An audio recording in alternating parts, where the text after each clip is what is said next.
Um dos assuntos mais discutidos dessa semana é a possível inelegibilidade do ex-presidente Bolsonaro. Afinal, essa semana o TSE retomou o julgamento do ex-presidente e o relator do caso, ele deu voto favorável à inelegibilidade de Bolsonaro. Os ministros do STF se manifestaram e disseram que dificilmente Bolsonaro vai reverter a questão da inelegibilidade, que é dada como certa já, inclusive pelos próprios ministros do STF. A base aliada do Bolsonaro acha que é um verdadeiro absurdo, uma vez que os ministros do TSE são amplamente parciais. Dos 7 que lá estão, 5 foram indicados por Lula. O que deu o relatório, que é o Benedito Gonçalves, foi ouvido durante a posse do Lula, falando para o Alexandre de Moraes, missão dada e missão cumprida, e dando grandes abraços e dizendo para o Lula que está junto com ele durante o dia da posse. Isso aí gera discussões enormes sobre a questão da parcialidade ou não. É lógico que seriam anos de discussão para chegar a um ponto concreto sobre isso. Mas aí a grande pergunta que a oposição faz e que a base aliada de Bolsonaro faz é: e aí? Será que a base do Bolsonaro, os aliados de Bolsonaro que foram eleitos com o voto do povo, vão fazer alguma coisa para ajudar o Bolsonaro ou não? A gente vai explicar para você nesse editorial. Então seja muito bem-vindo, não esquece de dar o like, curtir, compartilhar. Aqui a gente faz a nossa análise jurídica, política, filosófica, de forma imparcial, porque a gente quer que você fique bem informado e entenda a política brasileira como ela verdadeiramente o é. Bora começar? Vamos lá, pessoal. Esse é o deputado do Rio Grande do Sul, Sanderson. E ele, assim como outros parlamentares, no intuito de fazer uma blindagem para que Bolsonaro concorra em 2026, ou seja, aquela bala de prata que Bolsonaro falou que teria e que iria concorrer em 2026, é um pedido de anistia que vai ser apresentado na Câmara dos Deputados. Eu vou colocar a fala aqui do Sanderson e depois da fala do Sanderson eu vou tecer alguns comentários para vocês. Estamos apresentando aqui na Câmara Federal um projeto de lei de anistia para aniciar casos que configurem ilícitos eleitorais civis, que é o caso do julgamento que está sendo submetido a Jair Bolsonaro. Nem crime eleitoral é. Falando entre aspas, seria uma espécie de um crime de menor potencial ofensivo. Então, sem relevância penal alguma, querem calar o maior líder da direita no Brasil, um dos maiores líderes da direita mundo afora.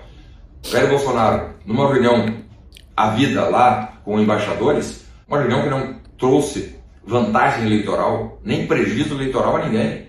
Por isso, em sendo confirmado o julgamento, condenando Jair Bolsonaro, e a pena é de inexigibilidade por 8 anos, teremos um projeto de lei de anistia, cumprindo requisitos constitucionais e legais, porque não pode ser objeto de anistia crimes hediondos, tortura, racismo, terrorismo, crimes violentos, corrupção, e nós estamos colocando no texto do projeto alguns requisitos objetivos para evitar a relação do projeto de anistia com corrupção, com improbidade administrativa, com caixa 2, com lavagem de dinheiro. Então, apenas situações que não tenham relação com violência ou grave ameaça, com crimes hediondos, com corrupção, com improbidade, com desvio de dinheiro público, poderão serem abarcados pelo projeto de lei que estamos apresentando aqui na Câmara Federal. Temos o apoio já de toda a bancada do PL, inúmeros deputados federais de outros partidos que compõem a oposição, que são alinhados à direita, e temos a convicção que o projeto vai tramitar de forma até rápida aqui na Câmara Federal, segue para o Senado, e sendo aprovado na Câmara, segue para o Senado, vai à sanção em caso de aprovação na Câmara e no Senado. Alguns fizeram referência que o projeto seria vetado no âmbito da Presidência da República, já que Lula é o principal interessado em retirar do processo político Jair Bolsonaro. O projeto volta ao Congresso e o Congresso pode muito bem derrubar o veto. O fato é que, cumprindo os requisitos constitucionais, vamos apresentar então um projeto de lei de anistia, anistiando não especificamente apenas o caso de Jair Bolsonaro, mas inúmeros outros casos num período determinado em que não tendo relação com crimes maiores, apenas ilícitos eleitorais civis, possam ser objeto de anistia. Vamos lá. Essa matéria do jornal Metrópole, eu sempre cito as fontes das matérias que eu trago aqui. Eu conto a verdade para vocês ou a gente mantém a nossa amizade? Isso não vai dar em nada. Se tem uma coisa que eu fiz durante muito tempo lá na Câmara dos Deputados e no Senado Federal, atuando nos bastidores com os projetos de lei que haviam sido apresentados e até foram alguns idealizados por mim, tá, nas pautas que eu defendia, das pessoas com deficiência, especial, brigando muito por causa da minha filha ser autista, eu briguei muito por essa pauta, é que os projetos têm uma dificuldade gigantesca para andar. Se não for para beneficiar eles, os próprios políticos, ou se não tiver um consenso e uma unanimidade. Então vamos lá. Se esse projeto for apresentado, o primeiro ponto é que vai ter um rebate muito grande por parte de muitos deputados da oposição, que são fracos, pequenos. Mas existem dois nomes que são os principais responsáveis para esse projeto andar no Congresso. Arthur Lira na Câmara dos Deputados. Arthur Lira vai colocar esse projeto em votação. Não tenha dúvida. Arthur Lira está na mira da PF, está na mira do Lula e está na mira do Supremo Tribunal Federal. E aí, para ele, isso é uma bênção. Então ele vai colocar o projeto. Os deputados vão votar. E aí ele vai para o Senado. Chegando lá no Senado, você lembra quem é o presidente do Senado? Pois é, né? É o Pacheco. E o Pacheco, para esse projeto andar, precisa colocar em votação. O Pacheco não está sendo investigado por nada da PF, que eu saiba. O Pacheco está até sendo cotado para ser o próximo ministro do STF. O Pacheco deve favor demais para o Lula. Será que o Pacheco vai votar esse projeto? Olha, eu duvido. Espero que eu esteja errado, mas eu duvido. E se votar? Vai para o Lula. Chegando no Lula, Lula vai vetar. E se ele vetar, volta para o Congresso. E aí o Congresso pode derrubar o veto do Lula.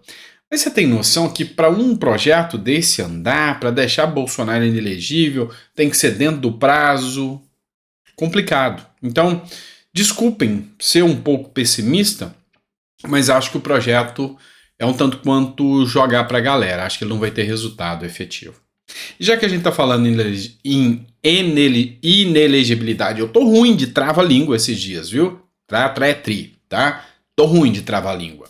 Já que o assunto é inelegibilidade ou cassação de mandato, vamos falar de videntes que existem dentro do Congresso, dentro do Palácio do Planalto, que vive com Lula. Tô falando da Janja, primeira-dama.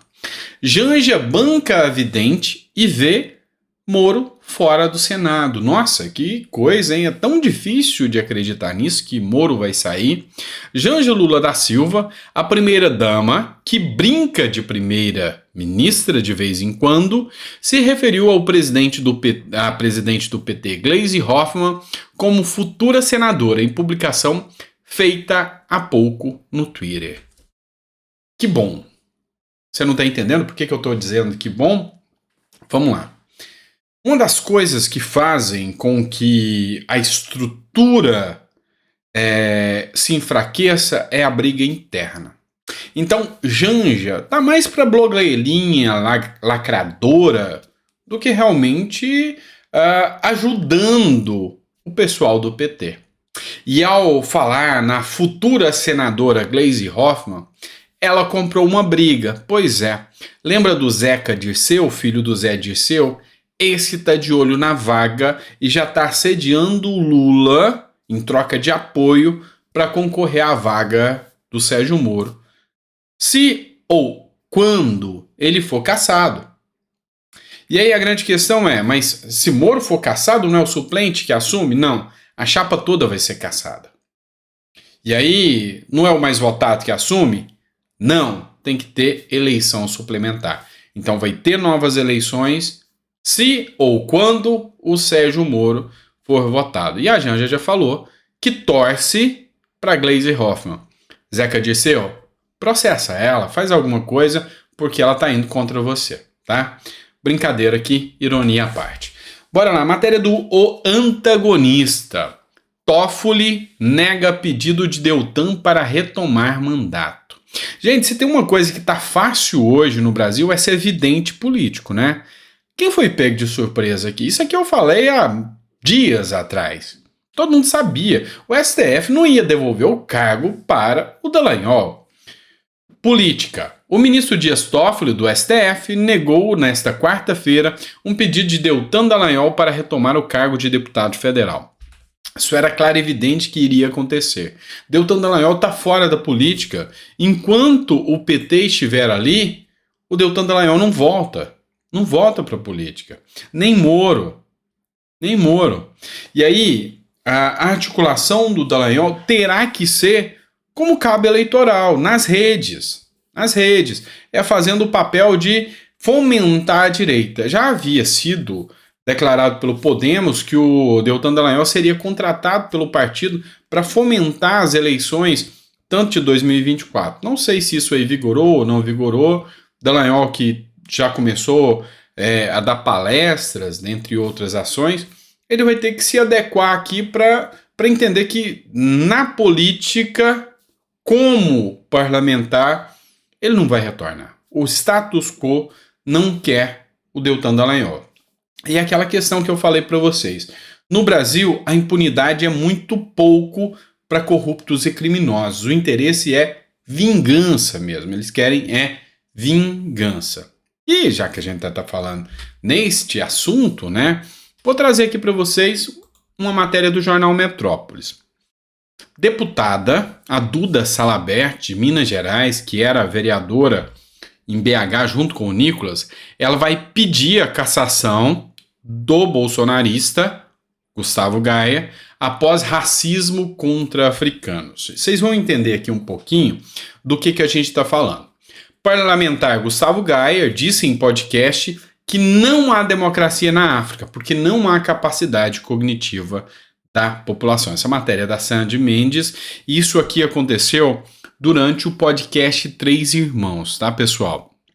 Podcast Três Irmãos, que o Gustavo Gaia participou. Quem não conhece o podcast Três Irmãos, dá uma olhada lá, acompanha lá para vocês darem a sua opinião sobre o que vocês acham dessa fala do Gustavo Gaia. Eu já vou comentar isso aqui com vocês.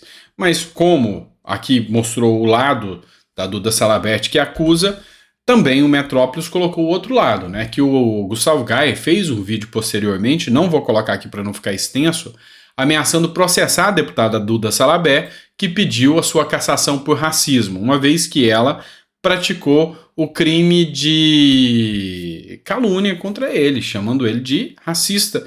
E ser racista é crime. Então, ele rechaçou ela, chamou ela de retardada e explicou a sua teoria sobre os povos africanos. Então, vamos entender um pouquinho mais, tá? Nesse podcast, o Gustavo Gaia, ele falou sobre uma pesquisa que ele tinha avaliado, onde as pessoas, quando elas ficam privadas da educação, alimentação adequada, elas tendem a reduzir o seu índice de conhecimento intelectual, o QI, né? Ou seja, elas ficam menos inteligentes. E ele falou que na África já há uma degradação muito grande alimentar, uma degradação muito grande de falta de escolaridade, e é por isso que lá as democracias têm maior dificuldade de se estabelecer. Porque basta um populista qualquer chegar e falar: eu vou dar comida para vocês, eu vou dar isso ou aquilo, que todo mundo aplaude e mantém um ditador no poder. Esse foi o argumento dele. E aí, a Duda Salabert falou que isso é racismo, porque ele articulou como se eles fossem seres inferiores a nós. Então, assim, isso aqui é uma discussão que, se a gente for colocar isso aqui em uma discussão científica, técnica, há argumentos fortes.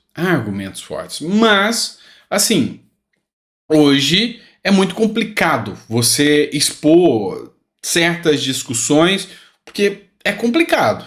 É complicado a depender do que você fala. Então, assim, por isso que eu falei para vocês, assistam, e vocês vão tomar a decisão de vocês, vocês vão expor o ponto de vista de vocês. Essa é uma opinião minha. Eu realmente entendi que o Gustavo Gaia fez a comparação utilizando essa questão científica. Talvez se expressou mal, mas eu não vi o racismo na fala. Espero não estar equivocado, que realmente não houve. E na minha visão, parece que não houve. Mas eu preciso da opinião de vocês. A gente está aqui para discutir a democracia como ela é. Dá uma olhada no contexto, já está circulando aí nas redes sociais.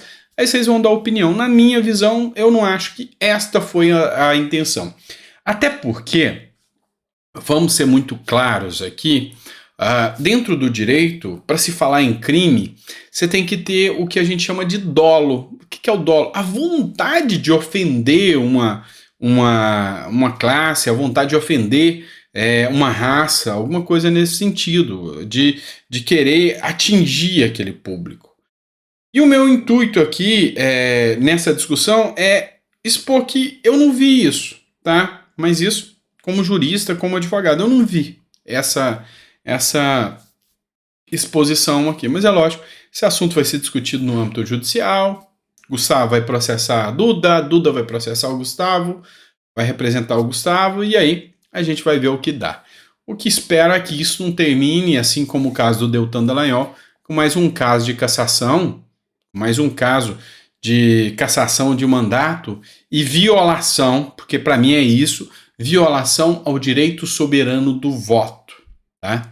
Agora, mais do que nunca, vocês começam a entender a importância que existe na imunidade parlamentar, no artigo 53 da Constituição. Certas pessoas precisam entender que o voto é soberano. E assim, não dá para um judiciário que não recebeu voto sair caçando parlamentares à torta e à direita. Isso aí é uma aberração. Bota aberração nisso, tá? Bota aberração nisso, tá bom?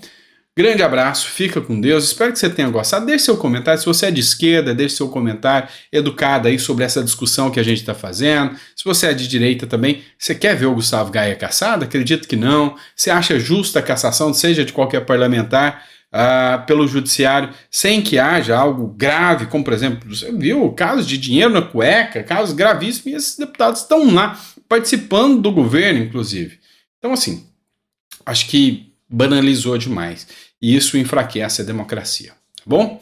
Espero que você tenha gostado do nosso editorial, que Deus te dê uma mesa farta e repleta de bênçãos, né? O nosso segundo editorial. A gente volta agora às 4 horas da tarde com mais um editorial para vocês. E a gente tem muita coisa interessante separada aqui para a gente poder discutir. Então, um grande abraço e até às 4 horas.